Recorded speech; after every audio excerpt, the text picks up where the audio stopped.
Crore crore football ভক্তের স্বপ্ন চুরমার। তীরে এসেও ডুবল তরি।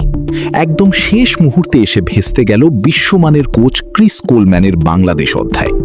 বাফুফে সভাপতি তাবিদ আওয়াল প্রকাশ্যে ক্ষমা চাইলেও এমন ঘটনায় ক্ষুব্ধ নেইমারের পারিবারিক বন্ধু রবিন মিয়া। বাফুফে পুরো প্রক্রিয়াকে কাঠগড়ায় দাঁড় করিয়ে তিনি বলেন, বাংলাদেশ ফুটবল ফেডারেশনের কোচ নিয়োগের এই প্রক্রিয়াটা পুরোপুরি ভুল ছিল। রবিন মিয়া প্রশ্ন তুলেছেন প্রফেশনালিজম নিয়েও।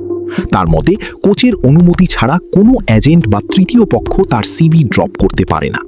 বাফুফে যখন নিয়োগ বিজ্ঞপ্তি দিয়েছিল তখনই পরিষ্কারভাবে উল্লেখ করা দরকার ছিল যে কোনো মধ্যস্থতাকারীকে কোনো ধরনের ফি বা টাকা পয়সা দেওয়া হবে না, সেটা যিনি কোচ হবেন তিনি দেবেন।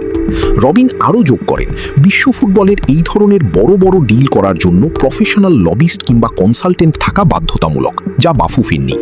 অর্থাৎ বাফুফে যেটিকে নিজেদের নীতি বলে দাবি করছে, রবিন মিয়ার চোখে সেটি আসলে বাফুফের চরম অপেশাদারিত্ব।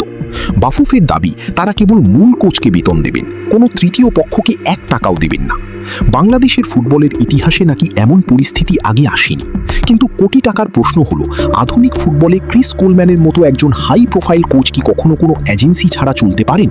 বাফুফের এই সাশ্রয়ী যুক্তিতে দেশের ফুটবল প্রেমীদের মাঝে এসব নিয়ে আগুন জ্বলছে।